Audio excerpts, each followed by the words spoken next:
I always ask that, and everybody's got a different answer, but everybody says good because it's too complicated otherwise. Right. Tired? Okay. Is the mic, can y'all hear me good with the mic? No? Okay. We're working on that. Hear me now? Good. It's like that old commercial. I hate that I called it old. All right, so here's the deal. What we've decided to do... You can't hear me? It's in and out. Oh. There it is. Okay. Supercalifragilisticexpialidocious. You got me? All right, good. Okay. Here's what we decided to do because what I said was I wanted to give y'all a whole list of some of what the metaphors are, things like that. One of the things we also discussed doing was having an evening where we could address just biblical sexuality. It's one of those areas that is not addressed enough by the church, but it's hard to do that on a Sunday. Did y'all see the sixth graders I just prayed into main service on Sunday? It's hard to do that when you're looking around and it's that expansive. So what we've done is we've taken the last two sessions that I had written out for Song of Songs. We've combined them into tonight. It's called Love That Lasts. And it's actually, I think, better together. Next week will be a church service followed by the teaching on biblical sexuality, the way that God designed it, and a time for Q&A. Not only will there be a Q&A, but we've worked out a system where y'all can also submit questions anonymously, just in case, and we'll talk about this on Sunday. It's something I've never preached before, but here we go. Come and be here to see what the Lord does, and if he doesn't do anything, come and see the train wreck. All right? Tonight is about love that lasts, so let's go ahead and jump in. Over the last 3 sessions, we have watched love develop step by step. First, we saw love when it's awakened. We got to see attraction and desire, and then we realized that this kind of love is powerful, but it's powerful enough to really require wisdom. And then love started to pursue. It wasn't just attracted, but we saw that healthy relationships do not sustain themselves automatically. They require us to be intentional and what everybody loves the most, vulnerable. And we have to be willing to move towards the people that matter the most to us. Finally, we saw where love waits. Not only does it pursue, it also knows when to wait because this is part of wisdom. When do you go? When do you wait? What is the right timing and all of that? We learned that preparation is not the enemy of love. It's one of the chief ways that God strengthens love. And now we've arrived at the final movement of Song of Songs, which is this, love that lasts. What makes this section that we're going to go through tonight so important is it finally answers a question that has been sitting beneath the surface throughout the entire book. And here's what it is. What happens after the excitement fades? So, I'm going to speak to the married people here. If you've been married, I don't know, more than a year, probably more than a couple months, you know that the excitement fades. Right? And I'm not saying that there's not still excitement, but you have to be intentional about it. It's not like, well, I found the one that my soul loves, and now everything will always be exciting, not unless you make it exciting, okay? So eventually every relationship reaches that moment. And to everybody who's in attendance or watching online, this is not just for married relationships. You don't build a deep friendship and then all of a sudden not pour into the friendship. But the excitement is different when you're making a new friend and you're learning about them. There is excitement to it. When you've got a new job, you're meeting your coworkers for the first time, there is excitement. What do you do with it? So this is where Song of Songs to me becomes pretty realistic. The book doesn't really end with a wedding and assume that everything works out happily ever after. What you're gonna see is it shows us reality. It shows us as this couple that found each other now separates, and it's gonna show us how they reconcile as well. It shows us mature love learning how to survive the kinds of challenges that destroy less healthy relationships. But what I wanna say is this, what's most fascinating to me about this is that the climax of Song of Songs does not occur when two people first fall in love. The climax of it is after their love has been tested. And the strongest statements about love in the entire book are saved for the end, and we'll get to them tonight, because enduring love is more impressive than beginning love. we're always excited for people when they decide to get married. But have you ever been at that wedding reception where they've said, they have all the couples out there and they say, okay, now who's been married 40 years? Who's been married 50 years? Sometimes you'll have somebody there that's been married 60, 62 years. And everybody, I don't care if you're married, single, a child, at that point, everybody goes, wow, well done. 6 decades. Right? Enduring love, there's something about it, but you have to choose to remain with the one that you choose to love. And this connects beautifully to a teaching of Jesus. Can't get through this without pointing it to Jesus. And in John 15, just want you to know, he says, starting in verse 9, I have loved you even as the Father has loved me. And he says, remain in my love. When you obey my commandments, you remain in my love, just as I obey my Father's commandments and remain in his love. And I've told you these things so that you'll be filled with my joy. Yes, your joy will overflow. This is my commandment. Love each other in the same way I've loved you. There's no greater love than to lay down one's life for one's friends. Jesus describes love here in a perfect way, but does it feel like it's fueled by emotion or attraction or affection? Because to me, he says, you remain in my love when you obey my commandments, when you tend to his needs, when you tend to what's going on there. He describes love through faithfulness and sacrifice. And he points his followers towards a kind of love that continues to choose someone else even when the cost becomes significant. And if you choose to love somebody, it will cost you. I mean, genuinely love somebody, it'll cost you. So as we begin our final session, remember this, that the best moments of love are found when love chooses to remain. It doesn't count unless you have a choice. All right, so I'm calling this first section when we miss each other. That's a term that Cassie and I use sometimes. I've heard other couples use it, and sometimes it's when you're just not quite seeing eye to eye and you tried to, but you just go, we missed each other on that.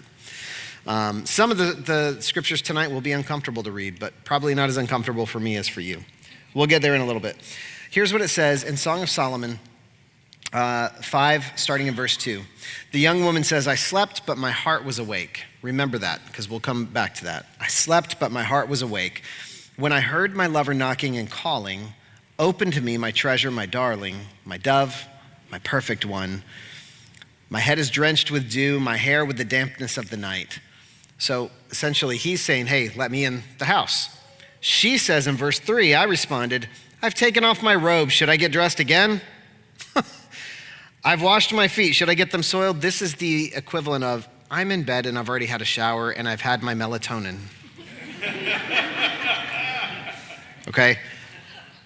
I mean, was it not just a chapter ago that they're like leaping over mountains and calling each other gazelles and they can't wait for this day? And she's like, I'm in bed.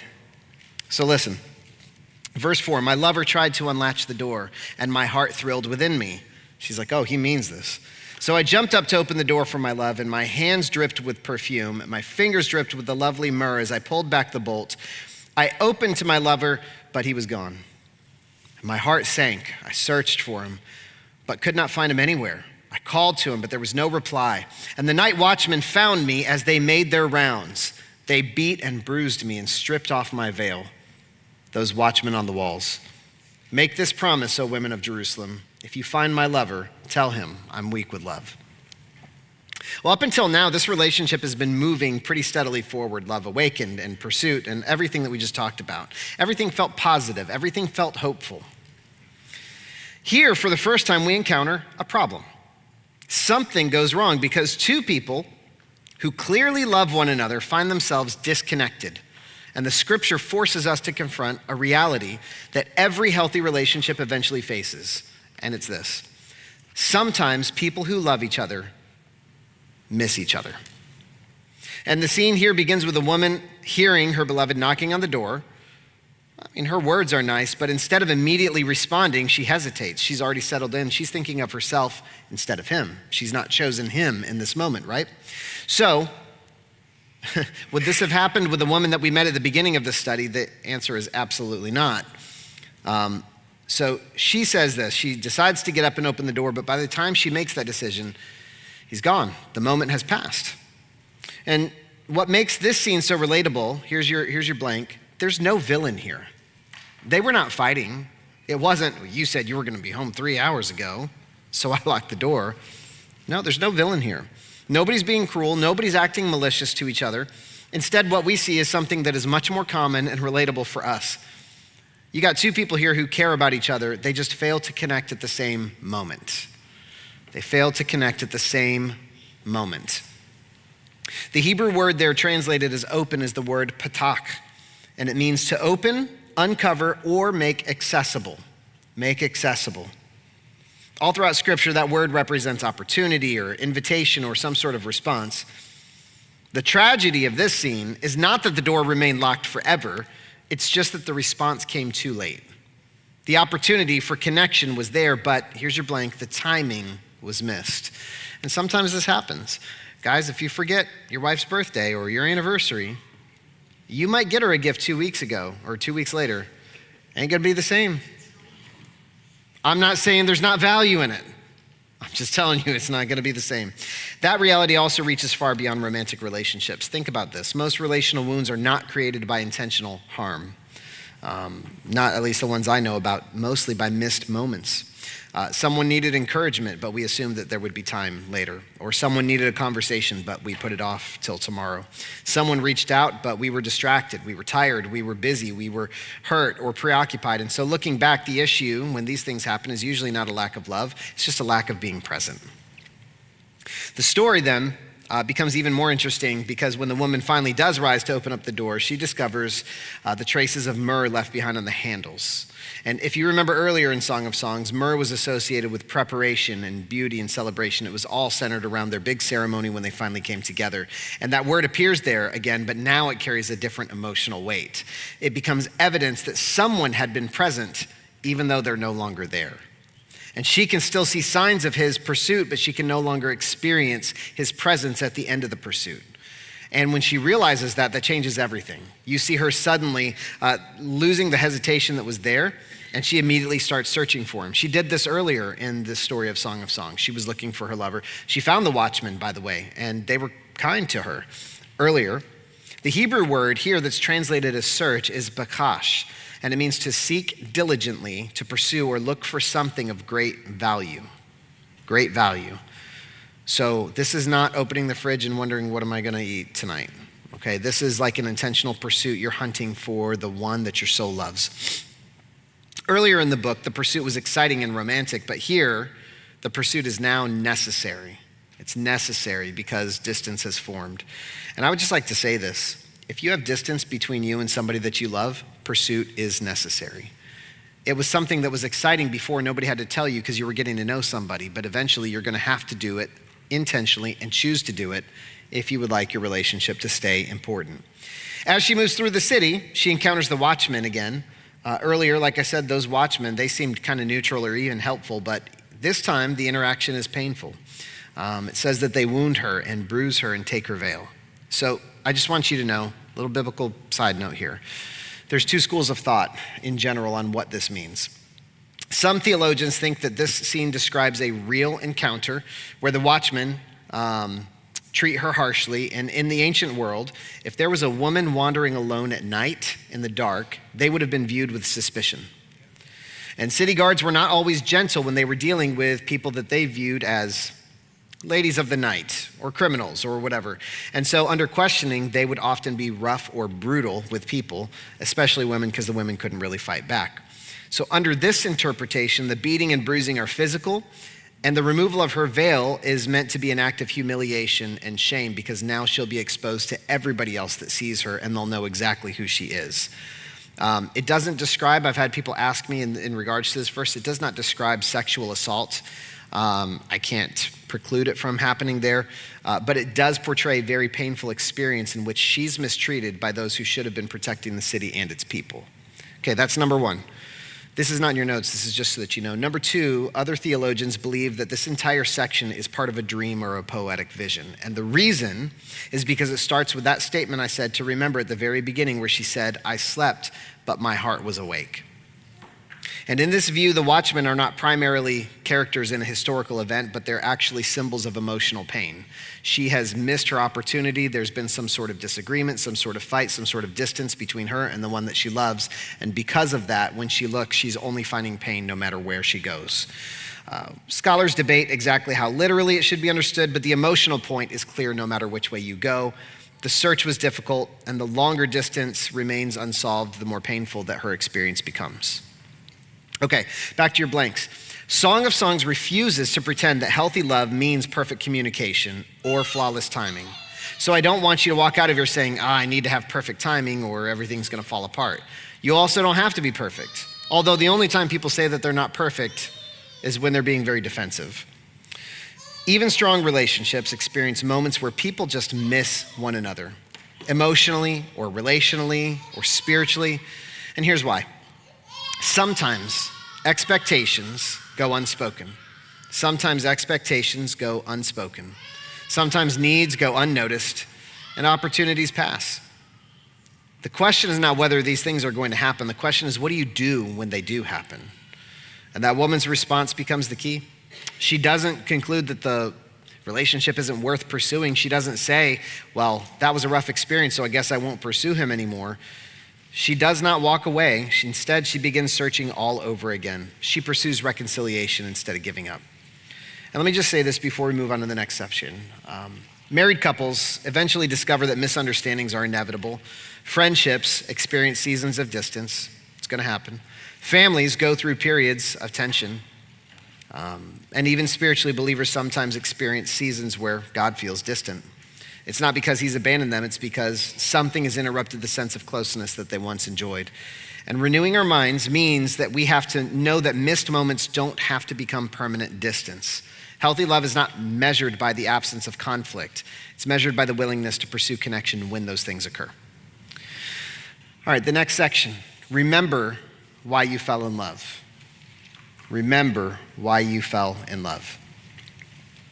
Well, the young women of Jerusalem now say this.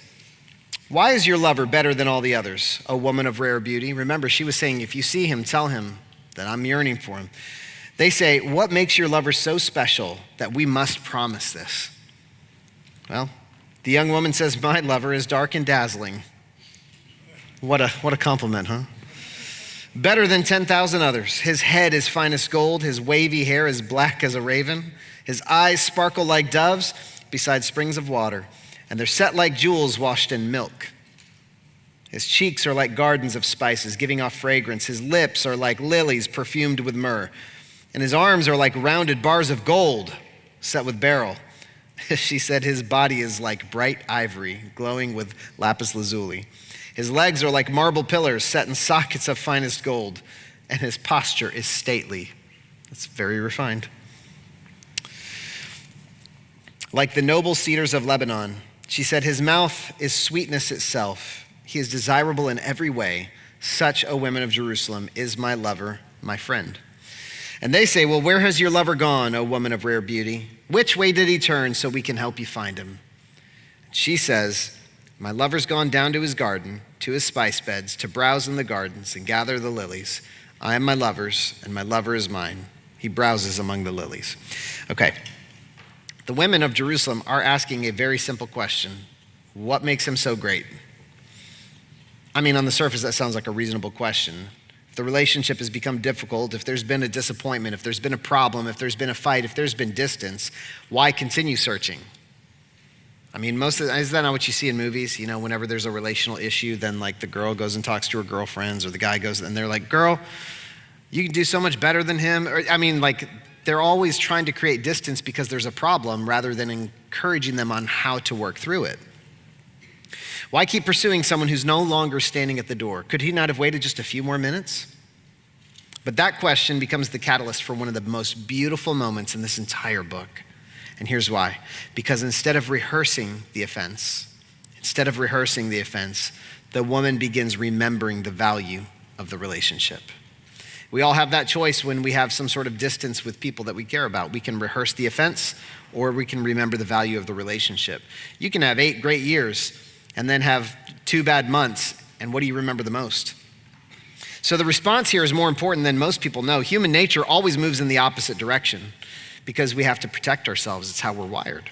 And so when people are hurt or disappointed or frustrated, we focus on what's wrong. And what that means is every weakness becomes more visible. Every flaw becomes so much easier to remember, and every frustration becomes larger in our minds.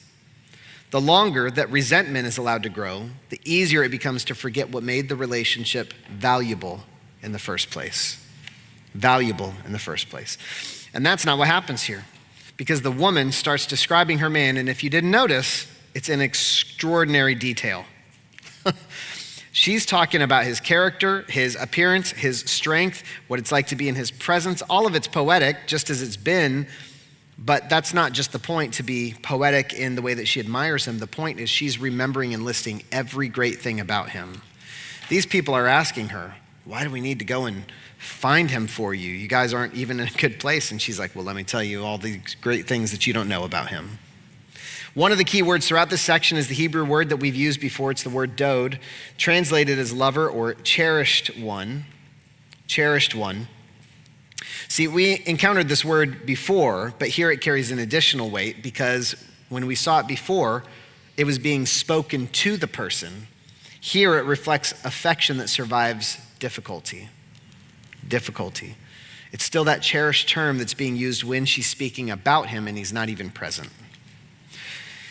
The reality is this: mature love must see more than the current moment. It has to. Immature love will evaluate a relationship based entirely off of the current feelings and emotions. Mature love will always remember the larger story and remember faithfulness and sacrifice. As the story moves on, the woman repeatedly highlights all those qualities, and the Hebrew word that is translated as outstanding in a lot of translations comes from the word dagal.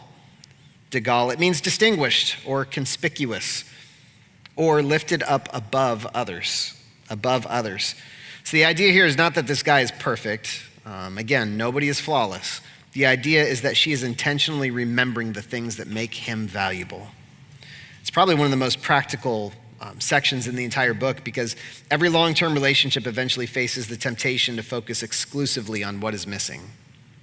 A lot of people, when they're dating, they don't care if you throw your socks next to the hamper. Why is it that matters so much more once you've been married 3 years, right? But the small things are what will irk you once you've opened yourself up and become vulnerable to somebody that you love. And so it's important to just take a look at the larger story, the larger picture there. So what's going to happen next is equally as important. As she's remembering these things, you can see her perspective itself beginning to change. The conversation starts with loss and uncertainty, but by the end of it, she says, I am my lover's and my lover is mine. And if we were there, we'd probably be like, girl, you don't even know where he is. She's like, we'll find him.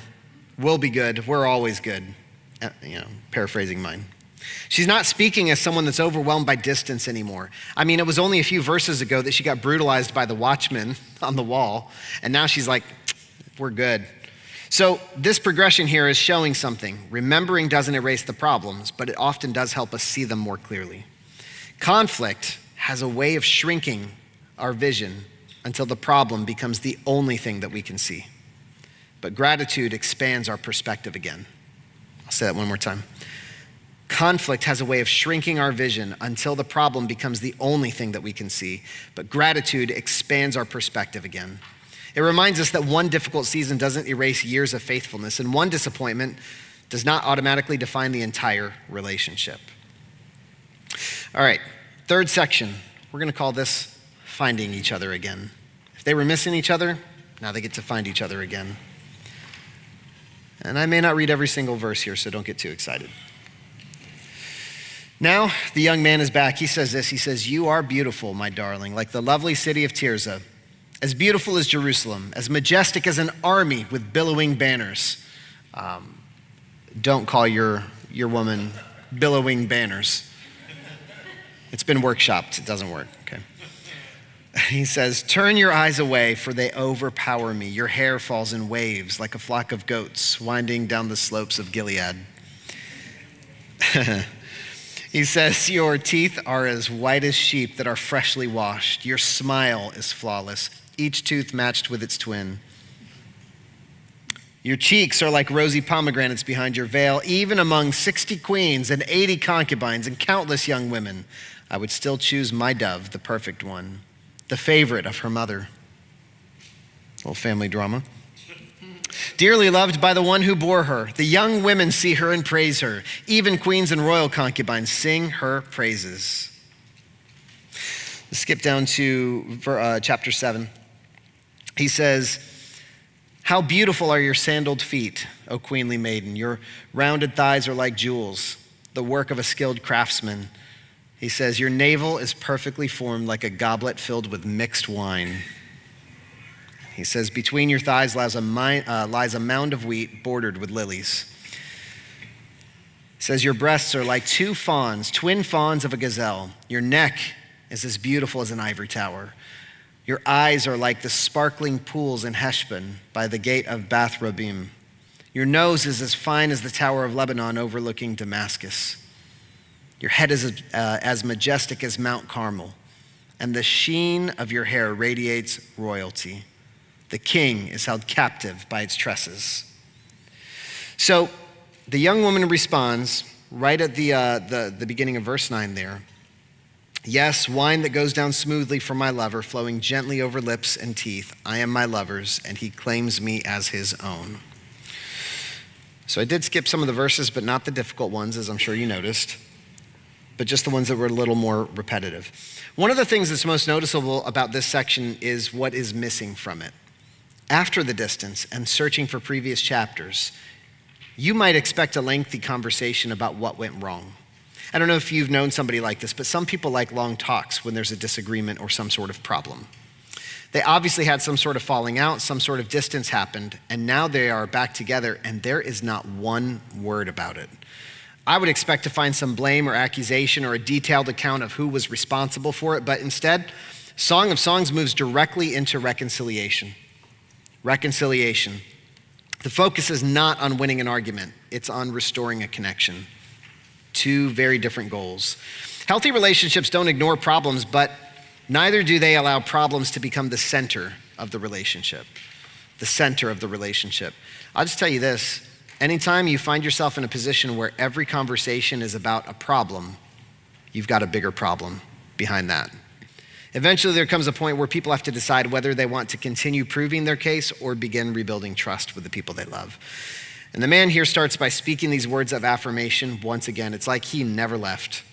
A lot of the images he used remind us of earlier sections. He notices her beauty and talks about her character and speaks with a lot of affection, but he's not just trying to repair a relational issue. This is also written in a very ancient poetic way that really does apply today.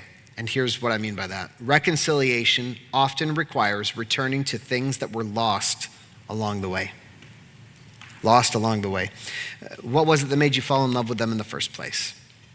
Can you go back to that and can you do it all over again? One of the things that we recommend when we do marriage counseling is if you haven't been dating for a while, go on a date. Do things that make each other feel special.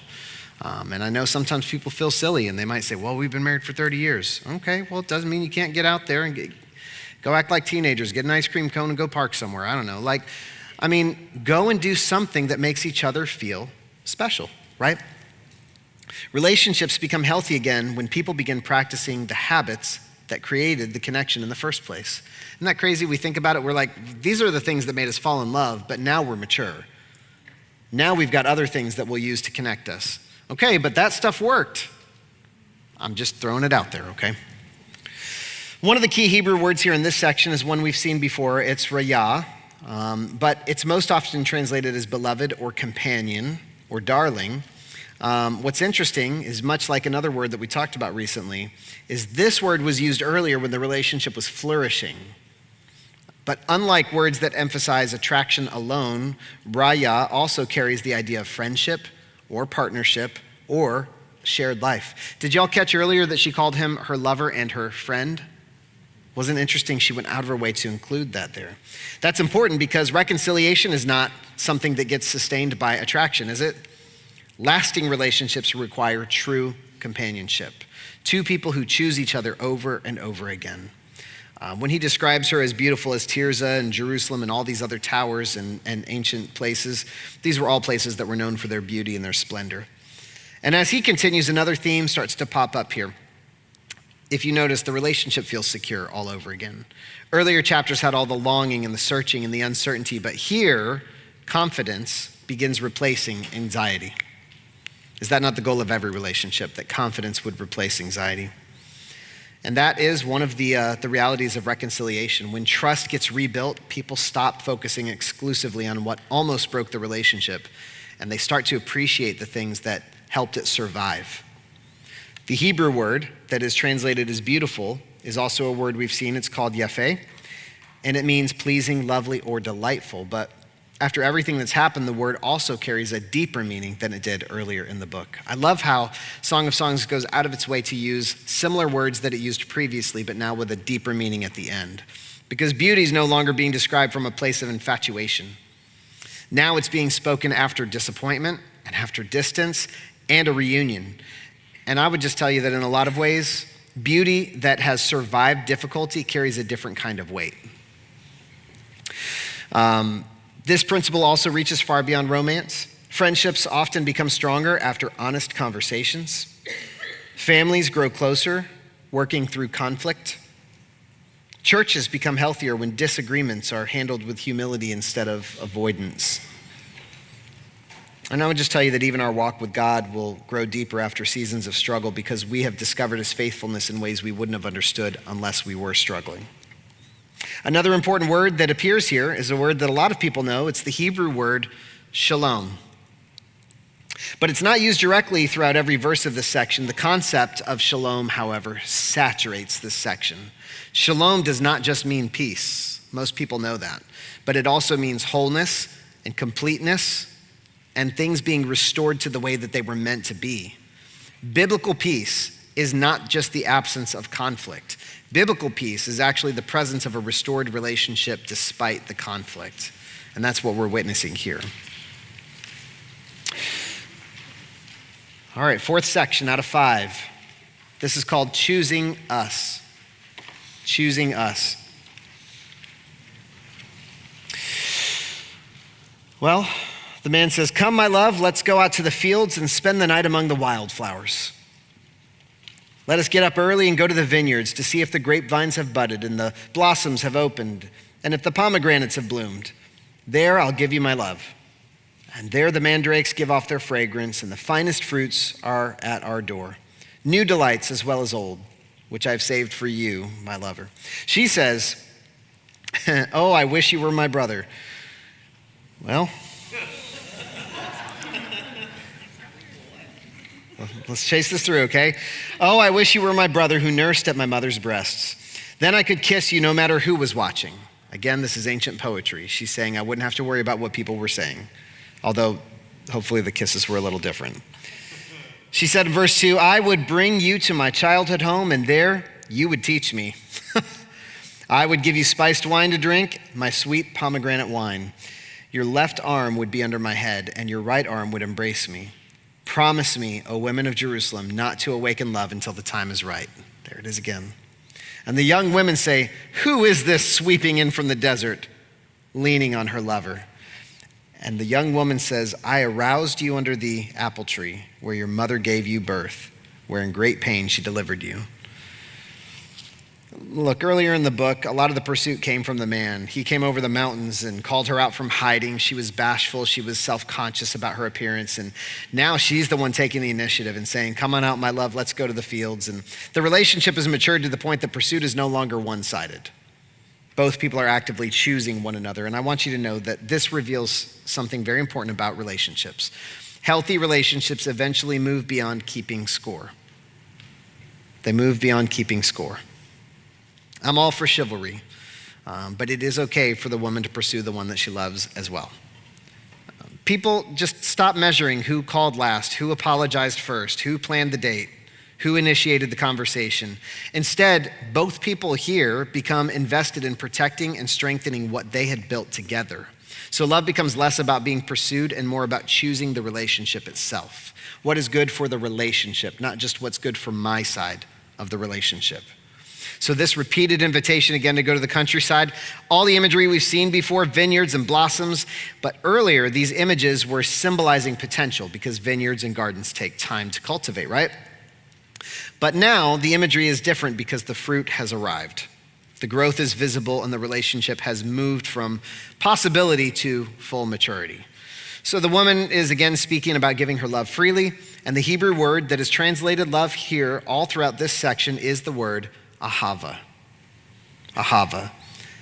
It's a beautiful word that means love, and it means not just love, it means affection or devotion or covenant attachment. Covenant attachment.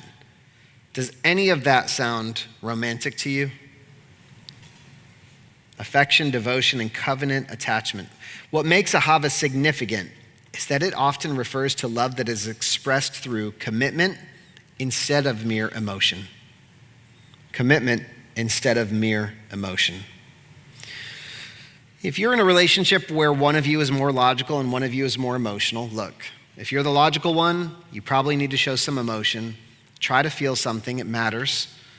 But by the same token, I have known a lot of relationships that were filled to the brim with emotion and had very little commitment, and not one of them has lasted. You have to choose mentally that you're going to commit to what you have chosen. No such thing as a boyfriend or a girlfriend in the Bible, which is interesting. I'm not saying don't have a boyfriend or a girlfriend if you're on that process. If you're married, don't get a boyfriend or a girlfriend. But I'm just telling you that that's how seriously they took it. When they chose somebody, that's who they chose. All right? Speaking of choosing, most people understand how to choose love once. The harder challenge is choosing it repeatedly. Choosing patience, choosing forgiveness, choosing honesty, choosing communication, choosing sacrifice, choosing faithfulness, and choosing somebody that hopefully will choose it too. The greatest threat to a lot of relationships is not hostility, it's neglect. People who stop intentionally choosing one another because they assume yesterday's commitment is enough for today's relationship, they're in trouble. Friendships require choosing. Families require choosing. I'm just telling you, when you get older, you get to choose your family. Choose well. Your friendships. If somebody walks up to you and says, hey, my name is, I don't know, Frank, you're my new best friend, you have a vote. You have to choose Frank also, okay? No offense to any Frank. Churches require choosing. Even your relationship with the Lord requires a repeated choice to seek him and trust him and obey him and remain close to him, because if you don't, you'll drift. The section concludes with another reminder not to awaken love until the time is right. This is now the third time this warning appears in Song of Songs. The third time. And the repetition tells you something that's important. Even after the couple has experienced as much as they have, wisdom still matters in relationships. Maturity does not eliminate the need for wisdom. If anything, I would say it increases it. The longer you've been allowed to steward a relationship on this earth, the more responsibility and wisdom you need. All right, let's go to the last 8 verses. The kind of love that lasts. Some of this will be very familiar. Some of this has been used in worship music, and some of this will be uncomfortable. Place me like a seal over your heart, like a seal on your arm. For love is as strong as death. Its jealousy as enduring as the grave. Love flashes like fire, the brightest kind of flame. Many waters cannot quench love, nor can rivers drown it. If a man tried to buy love with all his wealth, his offer would be utterly scorned. Now you get to hear the young woman's brothers. He's got his in-laws here. And they say, we have a little sister, too young to have breasts. What will we do for our sister if someone asks to marry her? If she's a virgin like a wall, we will protect her with a silver tower. But if she's promiscuous like a swinging door, we will block her door with a cedar bar. And the young woman says, I was a virgin like a wall. Now my breasts are like towers. When my lover looks at me, he's delighted with what he sees. Solomon has a vineyard at Baal Hamon, which he leases out to tenant farmers. Each of them pays 1,000 pieces of silver for harvesting its fruit. But my vineyard, I probably don't have to describe what this means, but she said, but my vineyard is mine to give. And Solomon need not pay 1,000 pieces of silver, but I will give 200 pieces to those who care for its vines. And the young man says, my darling, lingering in the gardens, your companions are fortunate to hear your voice. And he says, let me hear it too. And she says, come away, my love. Be like a gazelle or a young stag in the mountain of spices. These verses serve as not just like the climax for this session, but of the entire book. Everything that Song of Songs has been building towards arrives in the scriptures that I just read to you. Because we've watched love do all those things I've talked about twice now: awaken, pursue, wait. It's endured disappointment and trials and issues. But now the author of this book steps back and gives us one of the most profound descriptions of love found anywhere in Scripture. Place me like a seal over your heart, like a seal on your arm. In the ancient world, a seal was far more than a decoration. It represented identity, it represented ownership, authenticity, and commitment. Kings used seals to mark their official documents. Merchants would use it to verify their valuable goods. A seal communicated that something was permanent. There was no way out, a permanent choice. The Hebrew word that's translated as seal here is khatam, and it means a signet seal or an engraved mark of identification. Identification. And that image is actually not even romantic either. It's a mark of a covenant.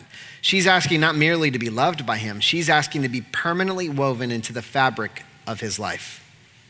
And the location of the seal is important as well. Do you remember the two places she mentioned? Place me as a seal over your heart and on your arm. The heart represented the center of thought, will, and affection. That the word there is center, while the arm symbolized strength and action. So together they create this beautiful picture that is lasting love that's not meant to exist only in our emotions or only in our actions, but in both. And then probably the more famous line in this section of the scripture where it says, "For love is as strong as death." Death is presented as something that's unavoidable and relentless and undefeated by human effort. And so the comparison is not to say that love is just like death, even though if you've had a bad breakup, it's felt like it. Death is presented as something that's unavoidable and you can't defeat it on your own, and that's the power of love as well. It continues by describing love's jealousy as unyielding as the grave, and its flames are as a blazing fire. Now, I'm really excited about this. I'm gonna be honest, I'm a Bible nerd out here. This is probably my favorite thing that I learned in my entire study about the different words in here. The Hebrew word that's translated as flame is shalabetya, and it's a very rare and fascinating word. It literally contains a shortened form of God's name. A shortened form of God's name. A lot of scholars believe it could be translated directly as the flame of Yah, as in Yahweh, or a divine flame. Whether interpreted directly or indirectly, this image is showing that love is not just a human emotion. It's something that must be received from the divine, from the origination of love. There's something sacred about real love, isn't there? It goes on to say many waters cannot quench love, nor can rivers drown it. And all throughout Scripture, you need to know that water is dangerous. Yes, there's ritual cleansings and baptisms in the New Testament, but you ever hear about the flood? No? Well, the flood was considered to be very damaging and destructive, and here they're saying even these many waters can't quench the power of this sacred love that we're talking about. The truth stands in a direct contrast to what a lot of ideas have about relationships today. We often hear that love should be effortless if it's real. It shouldn't be such a struggle, but Song of Songs is teaching the opposite. Real love is revealed by what remains when challenges come. The strongest relationships are not those that never experience hardship. They are the ones who refuse to surrender to it. And the last verses here revisit all the common themes that we have seen all throughout the book, until you get to the imagery of the younger sister in the vineyard. And it reminds us once again that love is valuable enough to be stewarded carefully. These brothers are saying, we're going to protect our younger sister. And the woman's basically saying, I was like her before, but now I'm grown. And now it's time for me to move into my adult relationship. What began as a story about attraction ultimately ends as a lesson about responsibility. Responsibility. Remember that love is a gift, but it's also something that has been entrusted to our care. So we just have to remember that feelings matter. They just can't carry the full weight of a lifelong relationship. And Song of Songs is reminding us that if you want the kind of love that lasts, it's built upon commitment and choices. When you go through hardship, that's what refines it. And it's always sustained by being intentional. If you're watching on the live stream, we'll go ahead and we'll cut the live feed here. We'll break into group discussion at the tables, and then we'll end with worship.